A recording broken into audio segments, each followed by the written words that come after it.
गुरुदैवताय गणाध्यक्षाय धीमहि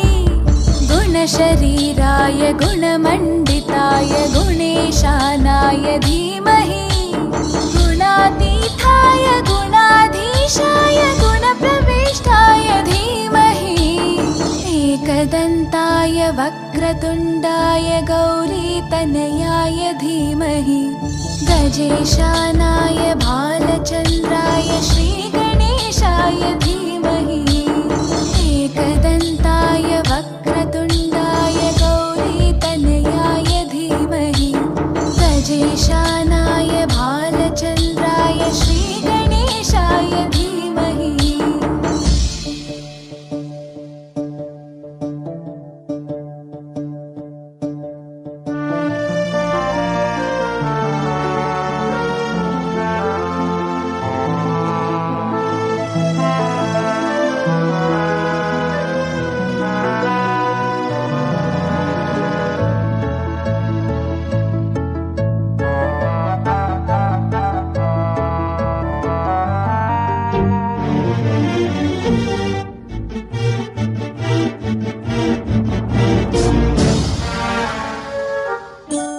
गानचतुराय गानप्राणाय गानान्तरात्मने गानोत्सुकाय गानमत्ताय गानोत्सुकमनसे गुरुपूजिताय गुरुदैवताय गुरुकुलस्थायिने गुरुविक्रमाय गुह्यप्रवराय गुरवे गुणगुरवे गुरुदैत्यकलक्षेत्रे गुरुधर्मसताराध्याय गुरुपुत्रपरित्रात्रे गुरुपाखण्डखण्डकाय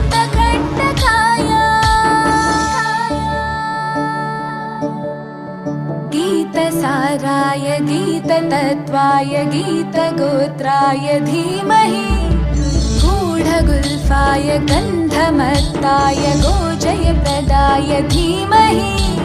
गुणातीताय गुणाधीशाय गुणप्रविष्टाय धीमहि एकदन्ताय वक्रतुण्डाय गौरीतनयाय धीमहि गजेशानाय भालचन्द्राय श्रीगणेशाय धीमहि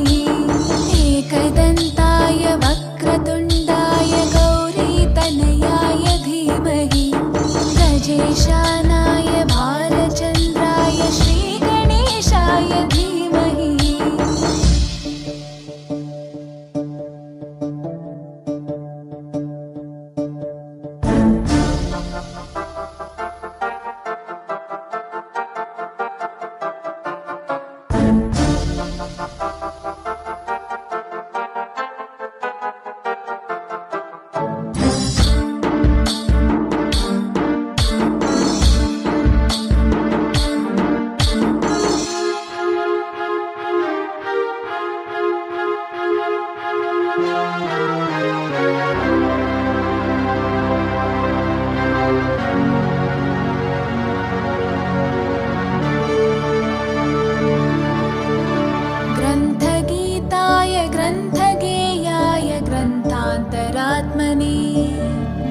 गीतलीनाय गीताश्रयाय गीतवाद्यपटवे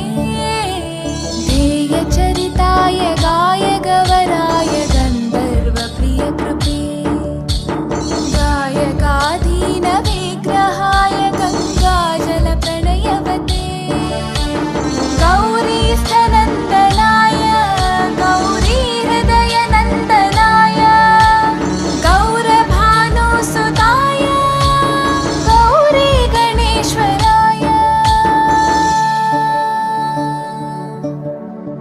गौरीप्रणयाय गौरीप्रवणाय गौरभावाय धीमहि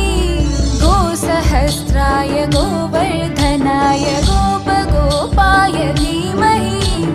गुणातीताय गुणाधीशाय गुणप्रविष्टाय धीमहि एकदन्ताय वक्रतुण्डाय गौरीतनयाय धीमहि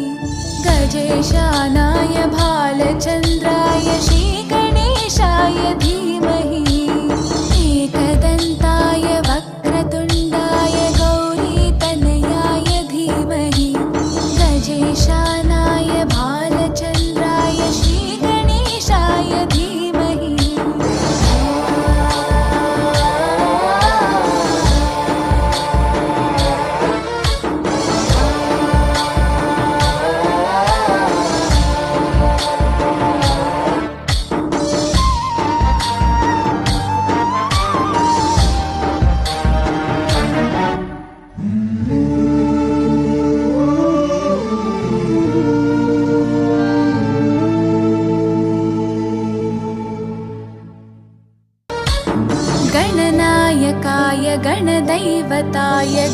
गणाध्यक्षाय धीमहि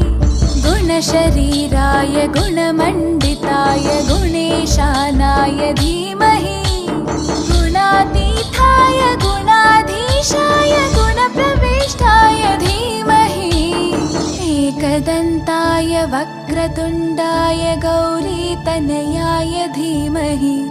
गजेशानाय भालचन्द्राय श्रीगणेशाय धीमहि